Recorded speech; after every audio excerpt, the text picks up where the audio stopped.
That crew, listen up. I know firsthand how limited a vessel's medical insurance can be. This is why you need reliable medical coverage. Moore Dixon offers comprehensive global insurance tailored for yachties, covering everything from emergencies to routine checkups with flexible options and a single point of contact. Moore Dixon has been voted best health and medical insurance by captains and crew, including myself. Don't wait until the unexpected happens. Get covered today. Visit mdbl.im or email them at inquiries@mdbl.im for a free quote.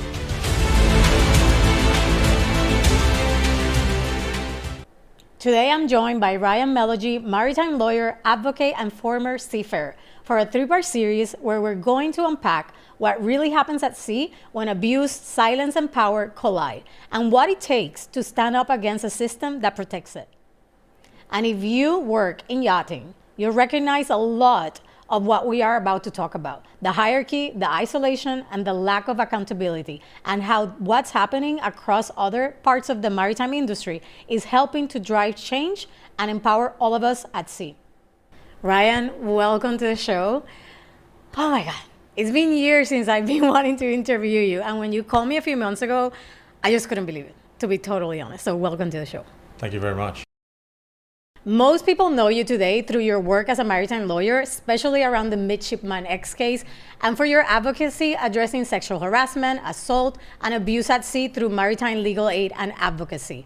But what many people don't actually know is that before all of this, you spent nearly 2 decades at sea. You sailed under 22 vessels, worked your way up through the industry, holding a unlimited tonnage shipmate license, and served 8 years as an officer in the U.S. Navy Reserve. And more importantly, you are not just someone who studied this problem, you lived it.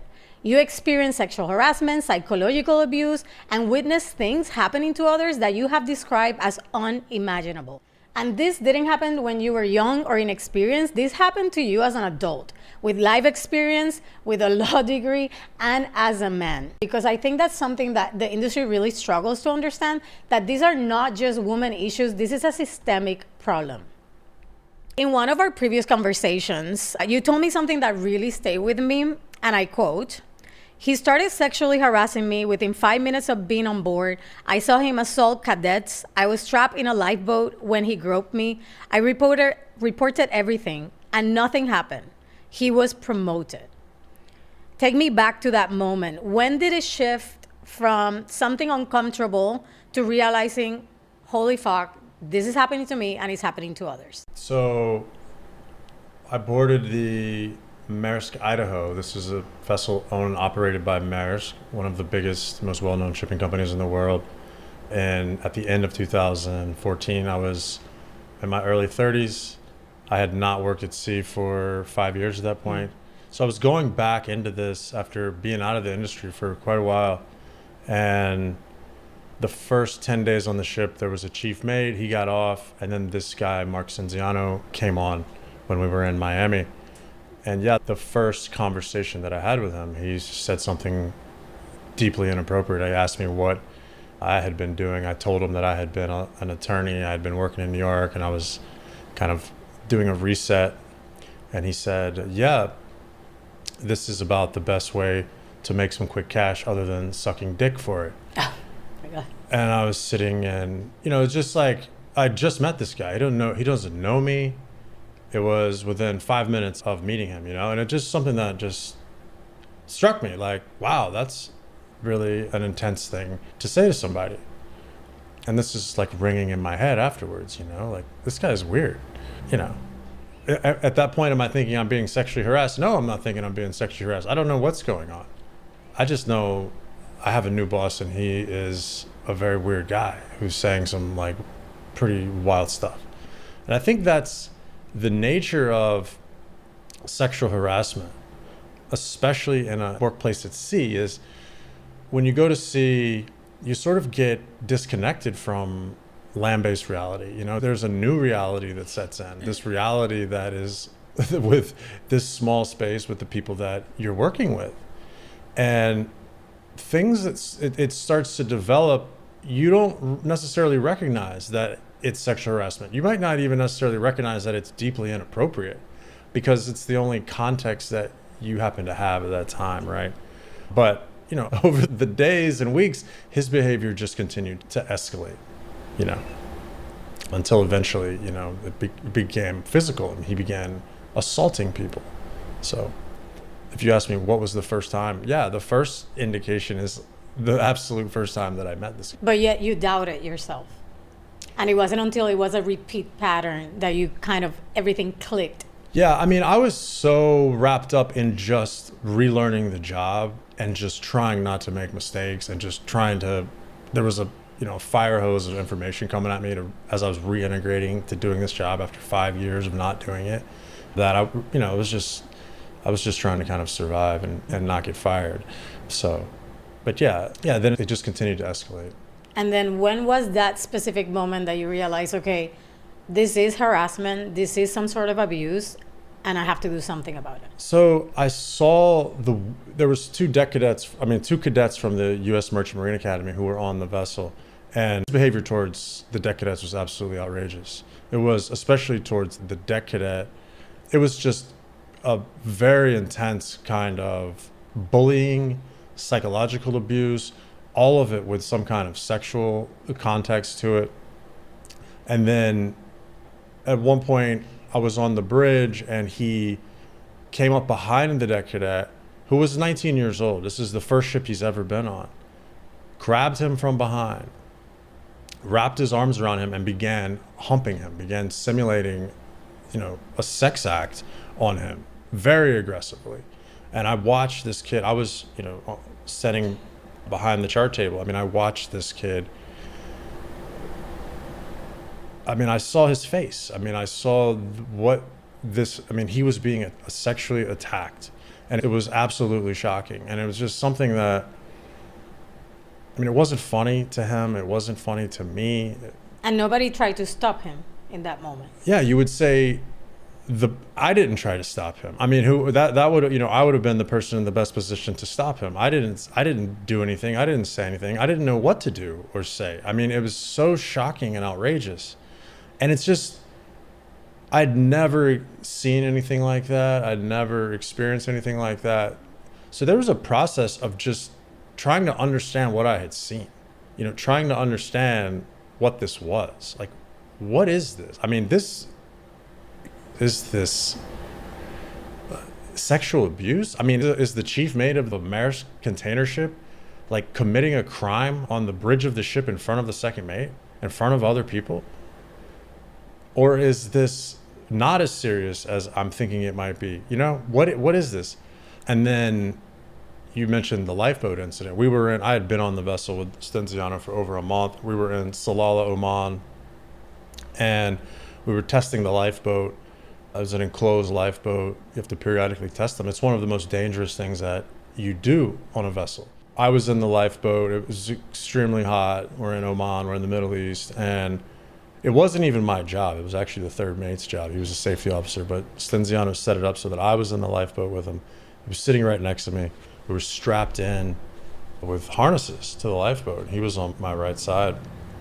And the lifeboat's, lowering down. You're way above the water. If this thing falls, you're going to die or be paralyzed. And about halfway down, he just reaches over, puts his hand on my upper thigh, all the way across. And it just froze. I don't, it's like out of the blue, like what's happening? You look down and this guy's hand is on me, wildly inappropriate. I didn't say anything.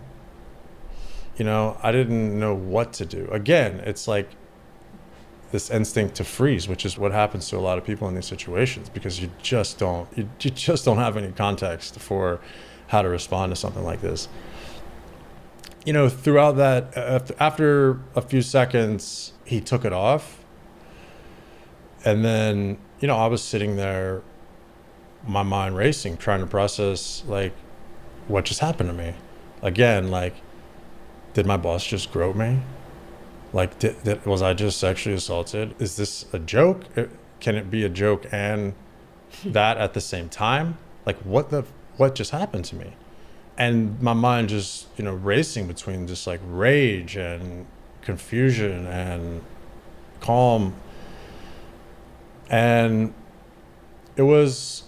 but about 2 days later, I was on the bridge. I was at the bridge computer, and the door to the bridge opened from the stairwell directly behind where the computer was. And I was working at the computer doing some log entries or something.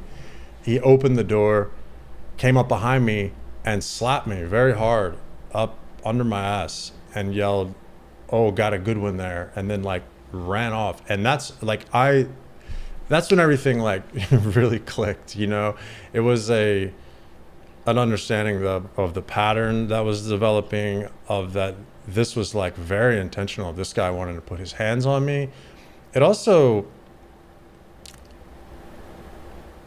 It really changed the way that I saw what he had done to the cadet, what he was doing to these cadets. Because it's one thing to watch a man sexually assault another man. And if it's never happened to you, you don't really know what that feels like, right? But then when he did it to me, then I knew what it felt like. Suddenly, I understood what it felt like for that cadet. And he groped the other cadet, the engine cadet, underneath the dinner table at dinner, right in front of me. I mean, put his hand under him. The kid said, "Don't touch me." He said, "I'm not touching you." Kept his hand on his leg. This is in the dinner in the officer's mess. The kid jumped back from the table and ran out of the mess. Stuff like this was happening constantly. He was a real predator. So yeah, everything just, after that, everything crystallized, and all of a sudden, all of this stuff began to line up, and I began to see what was really happening, despite the fact that I was isolated and really, just very isolated from the real world, and I'd been living in this thing, the way it progressed, the progression of it, and the way that he would do it in front of people, and all of this to try to mask what he was really doing, to try to normalize it. When you're telling me all these stories, I'm like, oh my God, I've seen this happen so many times on yachts, where literally the captain or whoever, I've seen it from captains, but I'm sure there's other perpetrators, under the table, put the hand on top of the leg of the stewardess. And there's two responses, right? Or you freeze and you don't know what's happening. And literally it's unconsciously, it's your body just goes into freeze response. Or like that cadet did, you fight, right? And you run. And it's just so interesting to hear this coming from you, because we have normalized that this only happens to women. And here is a bunch of guys, going through this as well. But more importantly, as you're telling me all this, what I'm kind of thinking, is it the lack of education around what sexual harassment and assault looks like on board that is allowing us as victims and bystander to more often than not do something about it? I think it's a very complex problem. I think education and training is part of it. I think that I've always thought from the beginning of becoming about this and then becoming an activist, I've always thought that actually the biggest problem is a lack of accountability, right? It's that nothing ever happens to anybody who does it. And so that's why people feel like when they get away with it, and then everyone on board watches them get away with it, and then they watch the next person get away with it. Why report? So tell us your story about reporting, because you went, above and beyond. Yeah, I was in a unique position because I had other ambitions beyond sailing at that time. It ended up being, I was planning to go back for 1 year. I was going to do one ship, travel for a year, go back to New York and get back into, just figure out what I was going to do next. And I ended up, working on ships and traveling for, 5 or 6 years. At that time, I wasn't really concerned about career ramifications. I didn't have kids. I didn't have anybody who was depending on me financially. And I was just really angry by the time I was getting off of that ship about what was going on and especially the way that he was treating the cadets. Because I had gone through that program myself. I had been a cadet and I saw how abusive he was. I mean, later at the trial, the primary victim said that when he got off of that ship, he wanted to quit the U.S. Merchant Marine Academy. That was that bad. He was trying to get out of the entire industry. He ended up not sailing because he had PTSD type, exposure from what he had gone through. It was really bad. So yeah, I wrote a really serious report. It was long, it was detailed. It alleged 4 different criminal sexual assaults. It alleged all kinds of absolutely sickening, sexually violent statements that he made daily. And it included other evidence. And Maersk, they have a playbook. All these companies have playbooks for covering up abuse that happens on board their vessels. And so they just went into gear and they just conducted a cover-up, basically. It ended up taking 5 years to uncover their cover-up. Okay. And that was really the mission that I was on, was to prove that what I said in that report was true. And, I was eventually vindicated. Stenziano's now had his license suspended twice, and the case is still ongoing. More than 10 years after I made that report. So you did everything right. You documented it, you reported it, you escalated it, and still nothing happened. Actually, something did happen, and that was that he got promoted. So I want you to walk us through what actually happened after you spoke up, and what were all the ways that you escalated this? Yeah, so once I gave the report to the captain, he forwarded it to Maersk, and at that point, immediately their lawyers got involved. Sorry, Stenziano wasn't the captain. Stenziano was a chief mate. Got it. I was a second mate. So I reported to the captain.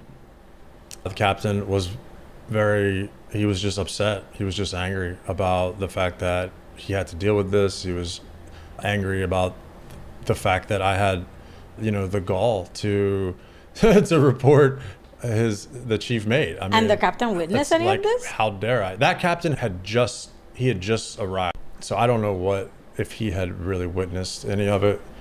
I think it was pretty shocking to him, but at the same time, this is not what you do, right? That's basically the view, how dare you, So yeah, Maersk, then their lawyers got involved. They used the captain to get falsified statements from the cadets denying that anything had happened. They got statements from everybody on the ship basically saying that I was a bad guy, and marked all of these documents as prepared in anticipation of litigation, right? So it's to them, they receive something like, this is a potential lawsuit, right? So they start and this is what happens. They then start preparing for litigation. Okay, let's prepare our defense. What do we need? Let's get statements from everybody saying it didn't happen. Never contacted me. Importantly, they never reported it to the U.S. Coast Guard, which is something that would become a big issue later on. So, I got off of that ship in Italy, and I had, money in my bank account, and I just went traveling, and I spent the next 9 months in Europe and really tried to forget about what had happened on that ship. I was expecting to be contacted by the company. I never was. I was expecting to be contacted by the Coast Guard. I never was. So at that point, I didn't know what to do about it. How would you even go about, what to do? You made a report. I find out the guy didn't get fired. So I just kind of moved on with my life. But it just continued to be something that disturbed me. It's something that I thought about every day. And the weird thing that was over time, it began to bother me more rather than less. And so, 2 years later, I'm still angry about this, and I went on another ship the next year and endured really serious abuse again. Wasn't sexual abuse, but it was by a captain named Carl Fiddler, who was another member of the MMP labor union. And I've written about this, the whole experience, if anybody wants to read about it. But, that was actually, for me personally, much worse than the sexual harassment and sexual assaults I experienced on the Maersk ship. I mean, a captain who just set out to intentionally destroy my mental health and was quite successful at doing so. And I think there's more of that in the maritime industry than the perpetrators of sexual harassment and assault. Of course, they're out there, but I see that more often because it's also so invisible almost. I mean, I think that it's something that I'm very interested in. I'm doing a lawsuit right now against one of the biggest shipping companies in the world where my client was psychologically abused. He worked for a chief engineer who was notorious for psychologically and physically abusing the people who worked for him. The day he got on this vessel, he was warned by all 3 engineering officers that the chief engineer is going to come after you, and he did. And he set out over months to destroy my client's mental health. And I think that right now we're lacking the medical clinical literature to explain this phenomenon of what happens when the things that I would say are most comparable involve studies about people who've been put into solitary confinement, people who in prisons who've been subjected to psychological abuse, because it's a place where you're trapped, and the amplification of the harm when you're trapped. And so for me personally, the psychological damage from the second ship the year after, the Stenziano ship, for me personally, it was 10 times worse. It was 10 times more harmful to me. But it's not even really illegal. I mean, it did not involve a protected class discrimination, right? So it's kind of accepted. But that's something that I'm really interested in doing more work on, and when people are really psychologically damaged, to bring injury cases, because that's the only way that we're gonna change that culture. But yeah, I think it's extremely widespread in the maritime industry. So, Ryan, you have said that doing the right thing didn't protect you and it cost you. What did it take from you personally at this stage when you reported this incident and basically you left, travel, this guy's promoted, nobody cares about you?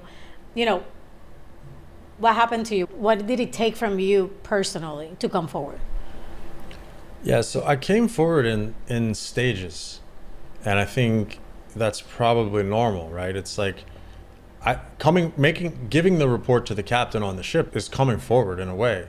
I mean, that is coming forward. You're not coming forward publicly. I didn't go on a podcast and talk about it, but that was step one, and that was very difficult. Even though I explained that I was in a place in life where I didn't have people depending on me, right? It would be very difficult if that union and that job and that company, I had kids depending on me, getting another paycheck from there.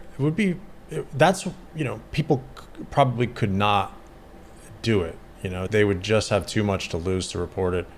So, but still, even with all of that, even with the confidence that I had from being an attorney that I could defend myself against this company if they came after me, still, it was a very difficult thing to put that together and actually deliver it, And then the continued reporting, about 3 years later, he got promoted to captain.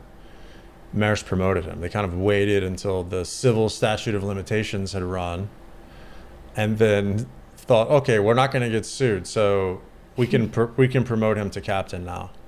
And so then I saw the guys sailing as captain. I saw the criminal conduct that he directed towards male cadets from the U.S. Merchant Marine Academy, which is my alma mater, I'm a very proud graduate of the U.S. Merchant Marine Academy. And now I'm aware of a man who is a sexual predator, who is systematically torturing and sexually abusing 19, 20-year-old kids that my school is sending out to him. And I just found that to be unacceptable. So that really became my focus. And the first place, once I finally, 3.5 years after I came forward, the first people that I really talked to it about was at the union training school. It's called MyTags. It's the training school for the International Organization of Masters, Mates, and Pilots labor union. And I was there doing the classes to get my chief mate's license. And we were in a 5-day leadership class. There was 12 of us, all men who were studying to upgrade their licenses. And we had a day where the teacher said, we're going to go around the room and everybody's going to talk about a good leader and a bad leader that they worked with in their career. And I was like, F it. Like, you want to hear about a bad leader? I got a bad leader I'll tell you about. And when it got to my turn, I started talking about what happened on that ship. And the room just went silent. And people were just stunned, And and then some of the people were outraged. And these were all men. These were all professional mariners, And that was the first time that I really talked about it. Were they outraged because of what happened to you and what happened to other people, or the fact that you were actually saying this out loud?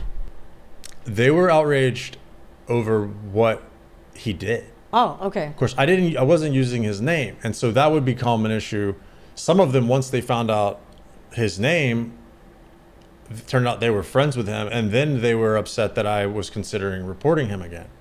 But that began the public coming out. That was the first time that I expressed what had happened to a group of random people. And, I did have some very strong support. And one of the guys in that class, I don't remember his name, but he said, how are you going to feel when, in 5 years, when you find out he did something even worse to some other people, And he said, you could be the guy who actually changes things. This is a guy in his class saying this to me, I'm just sitting there like, what are you talking about, man? Like you could really, maybe you could be the guy that changes things. It's like, I don't know, man. So then I began coming forward, I just somehow became determined. I broke the ice there. And then I just started reporting it up everybody I could to the union. They attacked me. I went to the U.S. Merchant Marine Academy. They attacked me. It was shocking. I mean, I really thought it was going to be easy. I thought I was going to tell this story, show the report, show the evidence, and everyone was going to be like, this is terrible. Like, we got to stop this guy. We're not going to send any more cadets to his ship. The exact opposite happened. And it was just, it was eye-opening. It was like,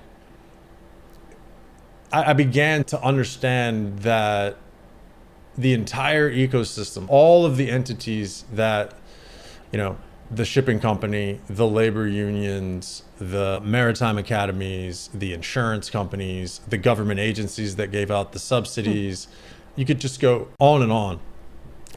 They were all kind of in on it. This is where the real work began for you. This is where the real work began. This is where basically you uncover what has been described as one of the biggest cover-ups in the maritime U.S. history.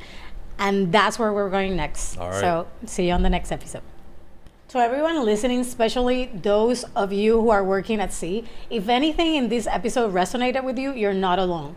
If you or someone needs support or wants to reach out, you can find Ryan and his work at justiceformariners.com. These conversations aren't easy to have, but they're necessary if we want things to change. This is part 1 of a 3-part series with maritime lawyer Ryan Melogy. In the next episode, we go deeper into what happens when someone decides not to stay silent, including the Midshipman X case and the systemic failures Ryan uncovered in his search for justice. So make sure you're following along, because change in this industry doesn't happen by accident. It happens when people are willing to speak up. If your brand belongs in the heart of the yachting world, this is where it happens. Yachting International Radio reaches over 1 million yachting professionals and enthusiasts every month, with 77 million impressions, 220,000 social followers, and 74,000 podcast subscribers. Our hosts are insiders, crew, captains, CEOs, trusted voices shaping the industry. This is targeted, high-impact advertising in a luxury niche. Visit yachtinginternationalradio.com/advertise. Your audience is already listening.